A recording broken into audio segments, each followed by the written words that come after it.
I now give the floor to His Excellency Bilawal Bhutto, Minister of Foreign Affairs of Pakistan.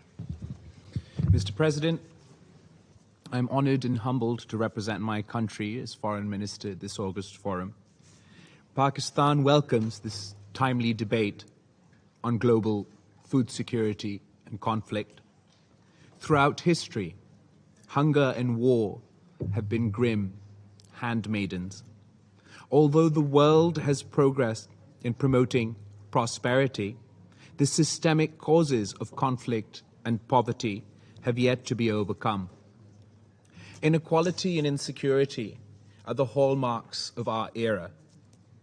In this decade of action to achieve sustainable development goals, we have instead confronted a series of disasters: the COVID pandemic, economic recession, spiraling prices, and the escalating impacts of climate change. These have reversed global growth and, for the first time in 30 years, increased poverty and hunger. Meanwhile, with rising great power rivalries, political dialogue has frequently frozen, and often this Security Council has been paralyzed. Old conflicts have festered and new conflicts have emerged, eroding the edifice of the world order established 76 years ago by the principles of the UN Charter. It is indeed the United Nations which has been founded for this very purpose: to resolve conflicts, to end wars, to make peace, to battle hunger, poverty, and desperation. 80% of the 800 million undernourished and the 40 million facing famine inhabit countries riven by conflict or emerging from conflict. Just yesterday, we participated in the ministerial meeting on global food security's call to action. This initiative will go a long way in addressing the immediate crises of food security, and the leadership behind such humanitarian efforts must be appreciated. The call to action will help ramping up food production, help keep supply chains open, and address blockages, mobilize financial and agricultural resources to where they are needed, help poor farmers expand local production, and much more. Pakistan looks forward to playing its part, its active part, in this bold call to action. We also look to the United Nations to provide the leadership to address the root causes of food insecurity and conflict. Mr. President, the people of Ukraine go hungry due to the ongoing conflict. 95% of the people of Afghanistan are under the threat of poverty as a direct result of conflict. The people of occupied territories in Palestine and Indian-occupied Jammu and Kashmir are constantly imprisoned by perpetual conflict. They are arbitrarily and inhumanely suffering from immense misery, including hunger. Kashmir has become a symbol of the dysfunction of this institution and this council. The actions of the 5th of August 2019 and the 5th of May 2022 by India in illegally occupied Jammu and Kashmir is not only an assault on the people of Kashmir, but it is an assault on the United Nations, it is an assault on the Security Council and its resolutions, and the 4th Geneva Convention.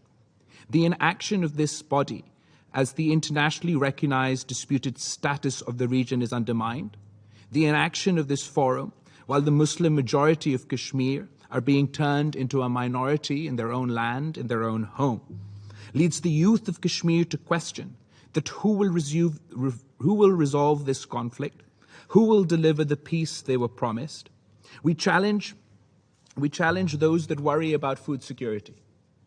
Resolve the Kashmir dispute. Open the doors to peace in South Asia. And watch how the farmers of Pakistan and India can feed the world. Even those not directly involved in a conflict pay the price of war. The conflict in Ukraine means that many across the world will become food insecure and risk going hungry. Pakistan relied heavily on wheat and fertilizer from the region. Our farmers are suffering, and so are our people. The price of such conflicts is paid at the petrol pump and at the grocery store.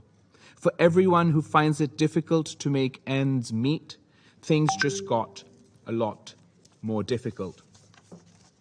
We're in the middle of the most deadly pandemic of our time. Millions have died. People continue to die. The health and economic toll of this pandemic will outlast the pandemic itself. Our continents are sinking. Our planet is under threat. Is it not the time to rise above the conflicts of man and face the threats to humanity? Mr. President, they say history repeats itself, first as a tragedy and then as a farce. They say that when the new wars end, old wars return. At the end of the last Cold War, we saw the beginning of what was to become the new war.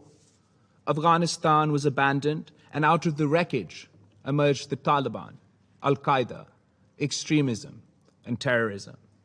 Today, Afghanistan runs the risk of being abandoned yet again, and we find ourselves at the precipice of what many fear can be a new era of great power conflict.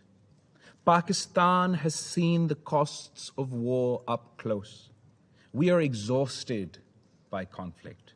We just witnessed how after decades of conflict, ultimately dialogue and diplomacy were the path to a conclusion. From our own experience, we most humbly and respectfully appeal to you to deploy dialogue and diplomacy in the pursuit of peace before and not after the next great war. Save another generation of humanity from the misery of conflict. Then watch as a new generation unlocks its true potential. We can rise to the challenges of our time. We can be the generation that ends hunger. We can be the generation that saves our planet. We can be the generation that breaks this cycle, if you allow us. Thank you, Mr. President. I thank His Excellency, Mr.